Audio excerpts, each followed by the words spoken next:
जय हिंद। आज की इस वीडियो में हम देखेंगे कक्षा 8 के वर्गमूल चैप्टर। वर्गमूल चैप्टर में सबसे पहले आता है कि वर्गमूल कैसे ज्ञात करते हैं। तो वर्गमूल ज्ञात करने के लिए आपको सबसे पहले संख्या का वर्ग याद होना चाहिए। संख्याओं का वर्ग याद होना चाहिए। संख्या का वर्ग देखिए, यहाँ पे संख्या का वर्ग यहाँ पे दिया है, अनुमान विधि से वर्गमूल ज्ञात करें।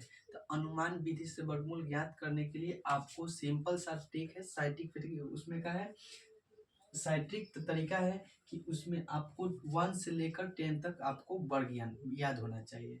वर्ग याद है तो आप कोई भी संख्या है उसका वर्गमूल हम आसानी से अनुमान विधि से आप ज्ञात कर सकते हैं। तो चलिए हम देखते हैं कि संख्या का वर्ग क्या होता है। तो संख्या का वर्ग क्या होता है, देखिए संख्या का वर्ग, संख्या का वर्ग। तो संख्या का वर्ग ज्ञात करने के लिए हमको सबसे पहले लिखेंगे 1 का स्क्वायर। तो 1 का स्क्वायर कितना होता है, 1 गुणे 1 कितना होगा 1। यहाँ मान लीजिए 1 के बाद 2 आ जाता है तो 2 का स्क्वायर करेंगे तो 2 गुणे 2 दो दूनी के कितना हो गया 4 हो गया। अब यहाँ पे लिखते हैं 3 का स्क्वायर क्या होगा, तो 3 गुणे 3, 3 3 का 9 हो गया। यहाँ पे 4 का स्क्वायर तो 4 गुणे 4, 4 चौका 16 हो गया।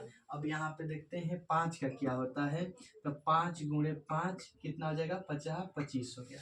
तो यहाँ 5 तक तो लिख लिए, अब 10 तक देखना है। तो यहाँ पे है 6 का स्क्वायर तो 6 गुणे 6 तो कितना होता है 36। 7 का स्क्वायर कितना होता है 7 गुणे 7, 7 सते 49 हो गया। 8 का क्या होता है 8 गुणे 8, 8 अठाई के कितना हो गया बाबू 64 हो गया। कितना हो गया 64 हो गया, 64 हो गया। 9 का कितना होता है 9 गुणे 9 99, 81 कितना होता है 81। यहाँ पे 10 का क्या होता है 10 गुणे 10, 10 दहिया के 100 हो गया। अब हम तो वर्ग निकाल लिए। अब इसमें याद रखिएगा कि संख्याएं होती है, संख्याओं को कैसे दो भाग में बांटा गया है इसमें, कि जो संख्या जिस संख्या का वर्गमूल अगर पूरा पूरा निकल जाता है, जिस संख्या का वर्गमूल अगर पूरा पूरा निकल जाता है उसको हम बोलते हैं पूर्ण वर्ग संख्या। क्या बोलते हैं पूर्ण वर्ग। ये आप संख्याओं के वर्ग को देख लिए। उसके बाद आता है पूर्ण वर्ग संख्या, यहाँ पे लिख देते हैं।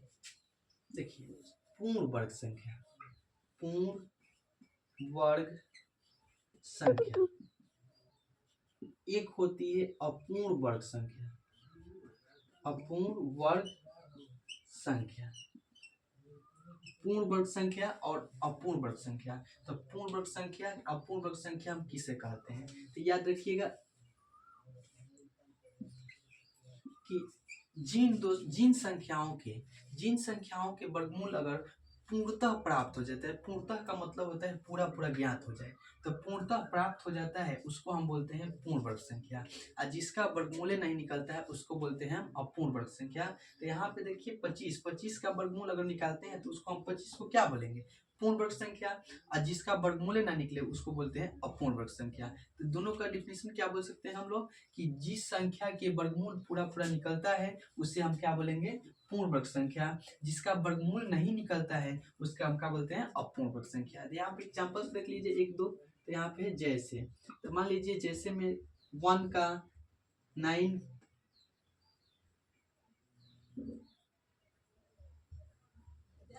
डैश डैश etc आ गया। अब यहाँ पे है अपूर्ण वर्ग संख्या के लिए, अपूर्ण वर्ग संख्या लिए 2 3 5 7 डैश डैश जाएगा etc। अब मान लीजिए यहाँ पे हो गया अपूर्ण वर्ग पूर्ण वर्ग समझ गए। अब हम देखते हैं कि इसको ज्ञात कैसे करते हैं। तो यहाँ पे आप शॉर्टकट में अनुमान विधि से, देखिए अनुमान विधि से हम करना है। यहाँ पे सेकंड में यहाँ पे क्या देखेंगे अनुमान विधि, यहाँ पे लिखते हैं, इधर लिख देते हैं। चलिए यहाँ पे देखो अनुमान विधि से, अनुमान विधि से ज्ञात करने के लिए यहाँ पे आप समझिए आसान सबसे शॉर्ट ट्रिक है। इसको यहाँ पे देखेंगे हम कि यहाँ पे अगर रूट में है, कोई संख्या रूट में है, उसके पहले वाले यानी कि इकाई अंक है यूनिट डिजिट, तो उसमें अगर जो 2 जीरो आता है क्या होता है 2 जीरो, 2 पेयर जब भी वर्गमूल बनाते हैं तो उसमें 2 पेयर का दो संख्याओं के एक पेयर बनाते हैं, 2 संख्या का एक पेयर बनाते हैं। तो यहाँ पे देखिए यहाँ पे कितना है जीरो, कितना है भाई? जीरो। दो जीरो है तो दो जीरो के लिए हम यहाँ पे बाहर एक जीरो निकाल देते हैं। क्या निकाल दिए? एक जीरो निकाल दिए। उसके बाद यहाँ पे फिर बात आती है, यहाँ पे कोई संख्या हो लास्ट में कितने दो जीरो हो तो हम क्या निकाल देंगे? एक निकाल देंगे उसमें। उसके बाद आती है यहाँ पे कि अगर देखिए यहाँ पे वन, क्या है? वन।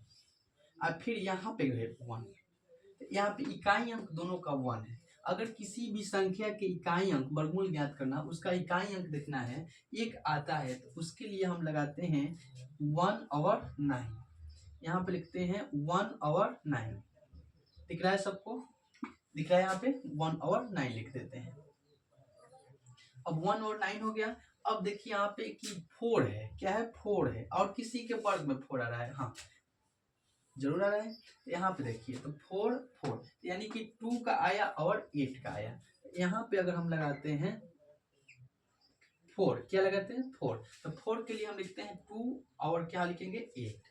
यहाँ पे लिखेंगे 2 और 8 हो गया। अगर किसी भी वर्गमूल के यानी कि संख्या में, अब यहाँ पे देखिए 9, क्या आया? 9। अगर 9 फिर यहाँ भी 9, तो 9 9 इकाई के अंक पे क्या है? 9। तो यहाँ पे अगर 9 आता है तो 9 के लिए हम क्या लिखते हैं? यहाँ पे 3 और क्या लिखेंगे? यहाँ पे 7। 3 और 7, 3 और 7। अब अगर बात आती है 6 का, तो यहाँ पे देखिए यहाँ पे 6 आया और यहाँ भी 6 आया। तो यहाँ पे दोनों का इकाई अंक डिजिट में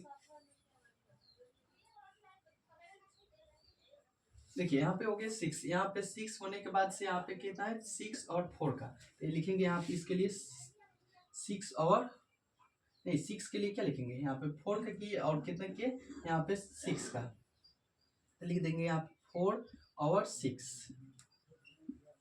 उसके बाद है 5। अगर 5 आता है तो उसके लिए हम लगाते हैं 5 आए तो उसके लिए हम केवल 5 लिखते हैं, ओनली फॉर 5।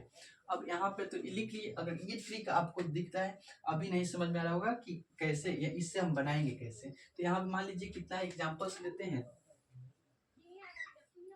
144 कितना है? यहाँ पे देखिए 144 कितना है? 144। इसको हम अनुमान विधि से ज्ञात कर रहे थे। ये ट्रिक है, उसको आप फॉलो करिएगा तो आपको कोई भी वर्गमूल हो वो भारी नहीं लगेगा और उसको आप इजी तरह से बना सकते हैं, आसान तरह से। तो यहाँ पे है 144। 144 को हम अनुमान विधि से कैसे निकाल सकते हैं? तो देखिए यहाँ पे इसके अंतिम डिजिट एक देखना है। क्या देखना है? 1। तो यहाँ पे 1 डिजिट है तो क्या है? यहाँ पे 4, क्या है? 4। अब यहाँ पे 4 किसी में आया है तो बोलेंगे हाँ आया है। तो यहाँ पे देखिए इकाई क्या है? यहाँ पे 4 तो आ गया यहाँ पे। अब देखिए यहाँ पे 4 के लिए क्या दिया है? 2 और 8। क्या दिया है? 2 और 8। जब ऐसे दिया है तो ऐसे हम कर लेंगे 2 और 8। अब यहाँ पर 2 और 8 लिख दिए। अब यहाँ पे लिखने के बाद यहाँ पे क्या करेंगे? इसको क्रॉस कर देंगे, इसको 2 अंक काट देंगे क्योंकि वर्गमूल में हम एक पेयर बनाते हैं। तो यहाँ पे पेयर है उसको हम काटते हैं। अब यहाँ पे है 1 के लिए हम किसका वर्ग करेंगे? इस संख्या में देखिए इससे ज्यादा नहीं लेना है, इससे कम आ जाए लेकिन ज्यादा नहीं आना चाहिए। तो यहाँ पे देखिए 1 के लिए हम क्या चीज का वर्ग कर सकते हैं? 1 का। तो यहाँ पे 1 रख दीजिए, वहां यहाँ पे 1 रख दीजिए। अब एक यहाँ पे रखिए और एक अपने मन में रखिए। उसमें मन में जो 1 रखे हैं उसमें 1 जोड़ दीजिए तो कितना आएगा? 2। और 2 से इसमें मल्टीप्लाई कर दीजिए तो कितना हुआ? 2। अब यहाँ पे देखिएगा, यहाँ से जो एक अंक बचा है उससे तुलना करना है, यानी कि जो मल्टीप्लाई करके लाए उससे इसमें मल्टीप्लाई करते हैं। अगर ये संख्या इस वाले संख्या से बड़ा होती है तो आपका आंसर क्या होगा? बड़ा होगा। ये यदि ये वाली संख्या इस संख्या से अगर छोटी होती है, ये वाली संख्या इस संख्या से छोटी होती है तो आपका आंसर क्या होगा? छोटा वाला होगा। अगर ये वाली संख्या दोनों आपस में इक्वल होती है तो क्या होगा? आपका आंसर बड़ा होगा। तो आप यहाँ पे मिलाइए, यहाँ पे 2 है। हम क्या बताएं कि यहाँ पे ये वाली जो संख्या होती है अगर मल्टीप्लाई करने वाली संख्या से छोटी हो तो आंसर आपका क्या होगा? छोटा वाला संख्या होगा। समझ गए? यहाँ पे एक और लीजिए 2 से 56। इकाई के अंक देखना है। इकाई के अंक में कितना है? 6 है। 6 किसके किसके आता है, देखिए यहाँ पे 6 आया है ना, तो 6 आया है तो उसके लिए हम क्या लिखेंगे, 4 और 6। क्या लिखेंगे, 4 और 6। तो यहाँ पे 4 और 6 कट गया, तो 2 डिजिट इसमें से कैंसिल कर देंगे, तो कितना बचा, 2 बचा। अब 2 के लिए हम किसका वर्ग करेंगे, देखिएगा ध्यान से, तो यहाँ पे 2 के लिए हम 2 का करेंगे तो 4 हो जाएगा, 1 का कर सकते हैं तो यहाँ पे 1 लिखेंगे, 1 लिखेंगे। उसके बाद यहाँ पे है 1 1 लिख दिए। अब यहाँ पे एक 1 लिखेंगे और अपने मन में क्या करेंगे, यहाँ पे 1 रखेंगे, और जो मन वाले एक 1 है उसमें 1 जोड़ देंगे तो कितना होगा, 2। कितना हो जाएगा, 2। अब यहाँ पे जो 1 रखे थे उसमें 2 से मल्टीप्लाई कर देंगे तो कितना है, 2। अब ये हम बात बताए थे कि ये वाली संख्या जो होती है, इस संख्या से तुलना करने पर अगर ये संख्या इस संख्या से बड़ी होती है तो आपका आंसर क्या हो जाएगा, बड़ा वाला हो जाएगा। अगर ये वाली संख्या इस संख्या से क्या होती है, छोटी होती है तो आपका आंसर क्या होगा, क्या होगा, अगर ये वाली संख्या इस संख्या से छोटी होगी तो आंसर क्या होगा, छोटा वाला होगा। अगर ये वाली संख्या दोनों आपस में इक्वल होती है तो आपका आंसर क्या होगा, बड़ा वाला होगा। तो देखिए यहाँ पे 2 है और यहाँ पे 2 है, तो ये वाला आपका क्या हो जाएगा, बड़ा वाला आंसर हो जाएगा। तब तक के लिए हमें इस वीडियो में आपको देखें कि अनुमान विधि से वर्गमूल कैसे ज्ञात करते हैं, और आप लोग, हमें आशा है कि आप लोगों को बहुत अच्छी तरह से समझ में आया होगा। तो चलिए हम तब तक के लिए इतना ही, चलते हैं अगले वीडियो के साथ, मिलते हैं, तब तक के लिए जय हिंद।